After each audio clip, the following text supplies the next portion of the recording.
IGCSE music listening paper, and we are looking at an array of music or musics today.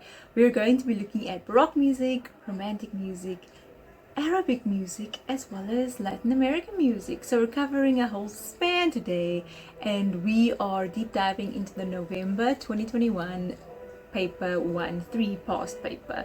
This will be looking at section A, the full section A, and then part of section B, so just the general world music section of section B. So we're looking at A1, A2, B1, B2. So no B3 today, no world focus, but we are going to dive into 4 things. So what I'm going to do is I'm going to read through each of the questions according to what we see on the past paper, and then I'm going to play the tracks only once in this video. We're going to quickly get around the answers, and I do hope that this gives you a broad view as opposed to a very specific focused view on these types of extracts. Of course, you know that in the exam you will be getting 4 listenings as well as 4 silences on each of these extracts in A1, A2, B1 and B2. But now I'm just going to play it once. It's more of an overview type thing, this video. It's not meant to be too in-depth, too in detail. We will go through the correct answers, but if you would like to listen more and more, just replay those sections. And as always, you can find resources on the Cambridge School Support Hub, so do ask your Cambridge teacher or tutor about that, because everyone affiliated with Cambridge officially should have access to that site. Of course, not students, because it's not your business, but please do ask your teacher for resources so that you can go through past paper examples. It is very handy, it is very helpful. There are 5 years worth of past paper resources up on the Cambridge School Support Hub across all subjects, so it's not just for music. All subjects they have. Okay, so let's dive right into our first section. I'm going to play the mysterious voice from Cambridge, and then we will begin to listen to the extracts and answer our questions. Cambridge Assessment, International Education, Cambridge IGCSE, November 2021, Examination in Music, Component 1, Listening. Instructions. Answer all questions in sections A, B and C. In section D, answer all questions on the one set work you have studied in the space provided. There will be time for you to look at the questions before you hear each extract of music. You may find it helpful to make notes on the music as you listen. Write your name, centre number and candidate number in the boxes at the top of the page. Write your answer to each question in the space provided. The insert contains the scores for music C1 and your chosen set work in section D. The number of marks for each question or part question is shown in brackets. At the end of section C, there will be a 5-minute pause for you to check your answers in sections A, B and C. Turn to page 2 now. Section A. You will hear 2 examples of music selected from the Baroque, Classical or Romantic periods or the 20th century. Each extract will be played 4 times with a pause between each playing. Music A1. You will hear an extract for voice and an accompanying instrument. The words, in Italian, begin with lacrime mie and are about sadness and tears. Read through the questions now. Okay, so we know that we are going to hear a voice with an accompanying instrument. We know that we are listening to something about sadness. So first things first, we're looking at music A1, section A1. First question asks of us, what type of voice is heard in this extract? Okay, so of course we can only choose between soprano, alto, tenor, bass. Then what vocal effect does the singer use on the first syllable? Whenever I'm thinking about syllables and singing, I'm thinking about, are we doing monosyllabic singing or melismatic singing? So are we singing one note on a syllable, or are we singing many notes on a syllable? Okay, so we'll look at that. Then question 3, describe 3 ways, 3 marks here, in which the music suggests sadness and tears. So not the lyrics. because of course we're not Italian, but the music itself. Then question 4, which of the following is this example an extract of, or of which is the following extract an example? Is it an aria, chorus, recitative, or symphony? Now, of course, we can already say bye to symphony because they tell us that we're listening to a voice and an accompanying instrument, so it's not a symphony, so not an orchestra playing together. We can also say bye to chorus because it only says, for voice, not voices. So bye to chorus. So we're either dealing with an aria or recitative. This is even before we play the extract, that we can already, put together this type of knowledge. On the next page, they ask of us, when was this music written? So in the Baroque, classical, or Romantic periods, or in the 20th century, we need to tick a block there, and then we need to give a reason for our answer, and we will get 1 mark for 1 fact there. So let's take a listen to our extract. We're only going to hit it once, and then we're going to answer all of these questions. So take a good listen. If you do need any repeating, repeat it yourself. But I'm not going to repeat physically today. And then we will answer our questions. So let's take a listen to Music A1. Now listen to Music A1 and answer the questions.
There we go. It's a very beautiful extract there. Very, very nice. You definitely have a Baroque work over there. So right at the end, well, on page 3 anyway, question 5a, when was this music written? We can go ahead and tick Baroque. And then, of course, a reason for our answer, the very first thing we actually hear on the extract is the harpsichord. So we can go ahead and put down use of the harpsichord as a reason for our answer. But there are also other things in the extract that give it away as a Baroque work. We can also mention the use of ornaments, ornamentation, as well as that basso continuo or walking bass line. Then I think we can just go ahead and answer backwards over here. So question 4 on page 2, it asks, what are we listening to? And we narrowed it down earlier already to aria or recitative. And definitely this is more speech singing. So it is a recitative. We can go ahead and tick the 3rd block there. Then question 3, describe 3 ways in which the music suggests sadness and tears. We definitely hear a slow tempo here, so that could be somewhat interpreted as sadness, tears, melancholy. We are in a minor key here, and we do have descending lines a lot, so either of those two can also get you a mark here. We have use of dissonances and chromatic notes here, very interesting, and they pop up frequently, so I think that is also something that would suggest sadness and tears in this Baroque era piece. Then there's also frequent use of semitones, so that ties in with chromatics. But any of those 3 facts will get you your 3 marks there. Then question 2, what vocal effect does the singer use in the first syllable? So definitely the singer is using melismatic singing, but you can also just refer to it as melisma, which is everything to do with more than 1 note on a single syllable. Then finally, question 1, what type of voice is heard in this extract? And of course it's a nice high female voice, that is a soprano voice there. So that ties up our music A1. Let's move along to music A2. We've just listened to a Baroque extract, so Baroque won't come up again, so we definitely will be hearing either classical, romantic, or 20th century something, but you already know you're about to hear something romantic. Okay, so A2 has a nice skeleton score for us. It says you will hear an extract for instruments. Look at the skeleton score below. We're going to read through our questions. So it says the printed theme is heard 3 times after the skeleton score. Complete the table below to explain the differences in how the theme and accompaniment are played the 2nd and 3rd times around. Okay, great. So more higher end question here, you'll see in brackets. Count 6 marks. That's quite a chunk of this 8 mark section for music A2.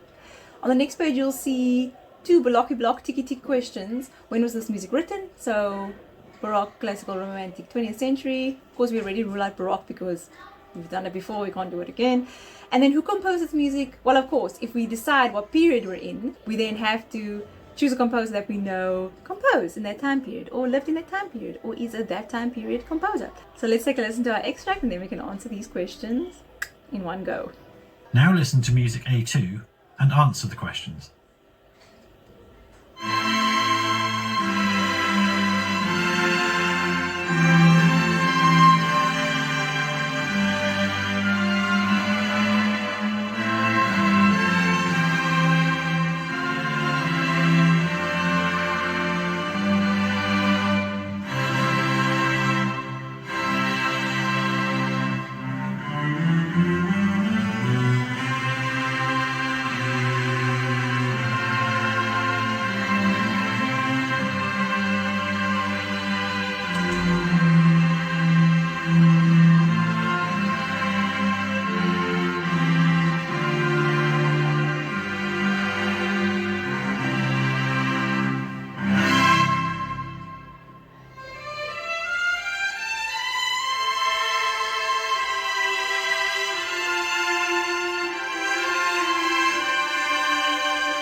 There we go. So let's go ahead and answer our questions. Going to start at 7A. We can definitely hear that the music is a romantic music extract. It has that nice big orchestra. But also, if we look at the composers on the list in 7B, Bach, Gershwin, Haydn, Tchaikovsky, we can also try and figure it out from there, because it definitely doesn't sound like Bach. Definitely doesn't sound like Gershwin. Definitely doesn't sound like Haydn. And we can already rule out Bach because he's Baroque and this wouldn't be Baroque. But if we think, okay, classical, could this be romantic? Could it be 20th century? This definitely isn't a Gershwin, definitely isn't a Haydn. So we can go ahead and tick Tchaikovsky, of course, and then in the same breath tick romantic. Or if we figure out, okay, this is romantic, we tick romantic, and then we tick the romantic composer, who's Tchaikovsky, because Bach is obviously Baroque, Gershwin is 20th century, Haydn is classical, and then Tchaikovsky is the romantic composer. So however you arrive at that outcome, go ahead and choose those outcomes, romantic and Tchaikovsky. Then the very difficult question here is completing the table to explain how the theme is played and then how the accompaniment is played the second and third times around. So just to know the instrumentation of the theme, according to the second playing that we're hearing, it's played by the cellos. Okay, so you see the theme, the first playing is played by the violins, doubled in octaves. The second playing, played by the cellos, and then doubled an octave lower still by the double basses. So we're really only expected to give one thing here. You can also say that it is played 2 octaves lower than the original theme by the violins, but if you just say that it's played by the cellos, that would be enough. We only really need 1 mark for what the theme is at the second playing, 1 mark for what the theme is at the third playing, and then the explanation, like there at the accompaniment, that would be more giving you 2 marks, 2 marks. So second playing theme, 1 mark, second playing accompaniment, 2 marks, third playing theme, 1 mark, third playing accompaniment, 2 marks. So if we move on to the theme of the third playing for 1 mark, you can hear that the theme is again then played by the violins. So this is at the original pitch or at the original octave. The theme is just somehow shortened at the end. But onto the accompaniment, which is, I guess, the more important meaty part here. The accompaniment for the second playing, when everything is played by cellos and doubled by double basses, they are longer and more held notes. We can also say something that is the same. Okay, not necessarily always differences. They do tell us in the first playing that the accompaniment has all the instruments playing the same rhythm, the tonality is minor but changes to major at the end. So we can comment on the fact that the second playing, the accompaniment actually remains major. There's also a very loud, unexpected chord here at the end of the second playing, and so any of those 2 will get you 2 marks in that little block over there. Then going on to the accompaniment of the third playing, the tonality is once again minor. It ends here with an imperfect cadence. You can also say it sounds unfinished. Only the upper strings are heard, and then basically, like it says in the first playing's accompaniment, all instruments play the same rhythm to harmonize the melody. We can say that again. So any of those two will get you a mark in that little block, and then as a whole you should be getting 6 marks. Difficult question, this one, but not impossible to answer. That wraps up our section A too, as well as our whole section A. So let's go ahead to section B. This will be now world music. So let's dive into B1. In B1 it says you will hear 3 extracts of music, but we're only going to listen to 2, B1 and B2. Each extract will be played 4 times with a pause between each playing. So now, for B1, you will hear an extract for voices and instruments. Okay, question 8. What is the texture of the music at the start of the extract? And already when I'm seeing a texture question in world music, I'm thinking heterophony. So different variations of the same melody being played at the same time. But let's first listen and then confirm. Question 9. Which of the following best describes the melodic shape of the first vocal phrase? So it says after a repeated note, what does the melody do? Does it ascend or descend, and then ascend or descend, and then is it mostly moving in step or by leap? Whew, so we'll get there. Number 10, comment in detail on the use of call and response by the voices. Interesting. 11a, which culture does this music come from, or from which culture does this music come? Then give a reason for your answer, and they do tell us explicitly to not repeat any information we've already given. Okay, so for instance, if we answer that texture question in 8, we can't give the texture as a reason for why this is now a certain type of world music genre. Okay, but let's go ahead, listen to our extract, and then we can answer these questions in one go. Now listen to music B1 and answer the questions.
Okay, so this is still part of that Cambridge phase where they like to cut off snippets and extracts in a weird way. Okay, but anyway, never mind that. Let's go and answer our questions. So I think we'll answer 11a first. From which culture does this music come? And it's definitely Arab culture or of Arab tradition, or this is an Arabic music extract. So any of those will get you your 1 mark there. And then to give a reason for our answer, we can definitely note the quarter tone intervals. Love it. Love this kind of music. We can also note that the music has a small range of pitches and quite short phrases. So any of those would get you your 1 mark there. I think we'll go now to question 8. The texture of the music, and definitely heterophonic, as I guessed before. Then question 9. Which of the following best describes the melodic shape of the first vocal phrase? So this is after the instrumental quick introduction. And we can hear that the music first descends, then ascends, and then it moves mostly by step. So small range of pitches, quarter tones, moves mostly by little steps there. So that'll be our 4th and final block, so we can go ahead and tick that. Then the last question, comment in detail on the use of call and response by the voices. We need 2 facts for 2 marks here. And I think something that's very obvious is that the response to the call is in more than one voice. So we have a group of singers that respond to the call. And this is obviously done in unison. You can hear a group of people singing. We can't really tell how many, but they're singing in unison. So they're singing the same melodic line there. The response is very repetitive to the call. Of course, that is what we expect. And even something as obvious as that would get us our mark here. Sometimes Cambridge is not trying to trick us. They really just want to pull the obvious out of us. So please write down the obvious. The group will copy either all of the call or part of the call. And then very interestingly here, because of that heterophony and that heterophonic texture, the call and the response sometimes overlap in this extract. So any of those will get you your 2 marks there. And that wraps up B1. Let's move ahead to our final extract for the day, and that is B2. So in section B2, music B2, it says you will hear an extract for instruments. So no vocal part here, but only instruments. Question 12 says describe the music played by the first instrument. If we move on, question 13 says name the main melody instrument. So the first instrument is actually not going to be the main melody instrument. Heads up there. Then question 14a, what other instrument is heard? And then 14b, how is this instrument played? Arco, meaning bowed. Glissando, meaning lots of glissandos. Muted, does it have like a stop or a mute? And tremolo, is it playing repetitive alternating notes? Okay. And then, where does this music come from? Or from where does this music come? Great, let's go ahead and listen to our extract, and we can answer our final music B2, which will give us 6 marks. Let's go ahead and listen. Now listen to music B2 and answer the questions.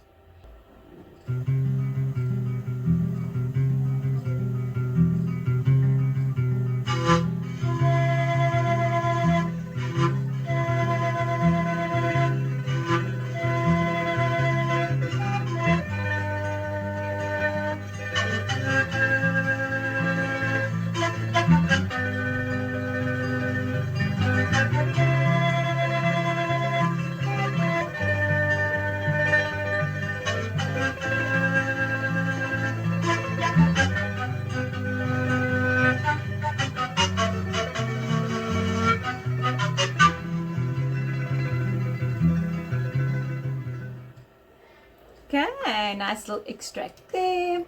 We can definitely hear that this is Latin American music. So when they ask where does this music come from, in question 15, or from where does this music come, we can definitely go ahead and say it comes from Latin American music tradition, or it comes from South America. We don't necessarily have to pinpoint a South American country, but we can just say the continent of South America. Then I'm going to jump to question 13, name the main melody instrument. And this is definitely the panpipes. You can hear it's a woodwind instrument there, the panpipes. And the other instrument that's being played is definitely the charango. So that is a South American string instrument, and it's not being bowed. There's no glissandos happening here. It's not muted in any way, shape or form. It definitely plays a tremolo type of thing. I am not emulating a string instrument correctly, but you can hear that is being strummed, and it's strumming tremolo. So we can go ahead and tick the 4th block, tremolo, over there. Then we will jump to our question 12. So describe the music being played by the first instrument, and that is our charango, or our American string guitar instrument there. And we can hear that it plays a repetitive pattern or an ostinato. That is the obvious, and that will definitely get us 1 mark already. So we need a total of 2 marks here. So 2 facts. So we can also mention that it has a low bass line, followed by a pattern of higher broken chords. And then the key is definitely in a minor key here. So any of those 2 facts will get you 2 marks here. So that wraps it up for today. We've looked at 4 different types of music examples, 2 from Western art music, 2 from world music, and we've done quite a lot. We've hit them all in one go, one listening, but I hope that does give you a nice broad overview for your preparation for Cambridge IGCSE Music in 2025. This is the last year that the paper will take this form. So from next year onwards, there will be very different things. And I do hope that even though you won't be doing that syllabus next year, that you might be checking back on some of the videos just to see what's up, see how the syllabus changes, see how the exam format changes. And that might even help you going forward for AS music and A-level music. Because you never know what you need to know when you get there. You need to know anything and everything. And IGCSE music is definitely about anything and everything, feels like it. But there we have it. So we've looked at Baroque, Romantic, Arabic and Latin American music today. I hope that helps you. All the best with your preparation further, and I will see you again. Bye.